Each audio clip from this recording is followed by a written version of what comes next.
Hello, je suis ravie de te retrouver encore une fois de plus, bien-aimé, pour une exhortation qui très à cœur me tenait. Alors, j'aimerais t'exhorter ce soir sur le pouvoir de la pensée. Qu'est-ce qu'on entend par pouvoir de la pensée? Le pouvoir de la pensée, bien-aimé, c'est la conception des images dans notre esprit qui doivent être emmenées à la matérialisation. Alors, tu penses à quelque chose, tu te dis, tiens, il faudrait que cette chose voie le jour. Tu penses à un projet, tu te dis, ce projet verra le jour. Mais comment ce projet verra-t-il le jour? Il faudrait que toi, tu te mobilises aller prendre ce qui est bien aimé dans l'abstrait pour l'emmener dans le physique, c'est-à-dire dans le monde immatériel pour l'emmener dans le monde matériel. Alors, le roi Lémuel pouvait dire la femme vertueuse, c'est celle-là qui pense à un champ et l'achète et l'acquiert.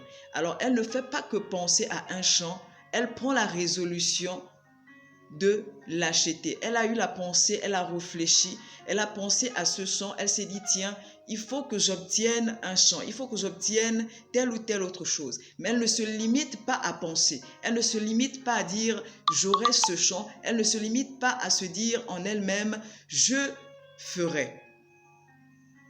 Elle prend l'initiative de l'acheter et de matérialiser la pensée qu'elle a eue.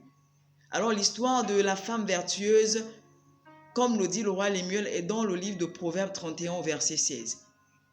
Elle pense à un champ et elle l'acquiert. Certainement tu as des rêves.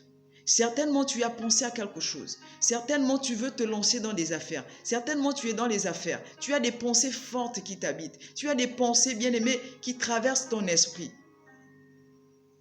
Alors que tu es là, bien-aimé, j'aimerais que tu comprennes qu'aujourd'hui, le Saint-Esprit voudrait que tu te lèves et que tu ailles matérialiser ce que tu as reçu dans ton esprit. Que tu ailles matérialiser. Ne te dis pas seulement tu as des rêves. Ces rêves ne vont pas se réaliser si tu es assis. Ces rêves ne vont pas se matérialiser si tu ne fournis pas des efforts. Ces rêves ne vont pas se matérialiser si tu dors sur tes deux oreilles. Ne te dis pas j'ai envie de voyager. Sinon je vais voyager. Je serai une grande dame d'affaires. Je serai un grand homme d'affaires. Mais si tu n'accompagnes pas ta pensée par le mouvement, ce serait difficile d'arriver à la réalisation. Cette femme vertueuse, la Bible me dit que le roi Lémuel pouvait la définir comme étant celle-là qui pense et elle matérialise par le mouvement. Elle a pensé à un champ, elle l'a acheté, elle l'a cultivé. Alors aujourd'hui, le Seigneur me dit de te dire que tu as des projets, tu es ambitieux, tu es optimiste, il faut que tu te lèves pour matérialiser ce à quoi tu penses. Matérialise ce à quoi tu penses. Ramène ce que tu as conçu dans tes pensées, dans ton esprit, à la matérialisation. Tout ce qu'on voit aujourd'hui comme édifice a d'abord été, bien aimé, le fruit d'une pensée. A d'abord été le fruit, bien aimé, d'une réflexion mûrie. Alors que tu as mûri longtemps cette réflexion, voici le temps pour toi de passer à l'action. Matérialise la réflexion que tu as eue il y a des années. Tu veux créer ton entreprise, n'hésite pas. Évalue les contours. Évalue, bien aimé, les tenants et les aboutissants. Et mets sur pied ton projet. Et je crois de tout mon cœur que Dieu sera là pour t'épauler. Je crois de tout mon cœur que Dieu sera là pour t'accompagner. Ne meurs pas avec ton rêve. Ne meurs pas avec, bien aimé, la possibilité de montrer aux nations que Dieu, au travers de toi, il peut bénir des vies. Ne manque pas la possibilité de montrer aux nations que Dieu, au travers de toi, il peut venir en aide aux orphelins. Tu as pensé à venir en aide aux orphelins, n'hésite pas. Va et fais des dons. Tu as pensé à soutenir les veuves, va et fais des dons, n'hésite pas. Que Dieu, au travers de ta vie, les nations voient l'amour de Dieu.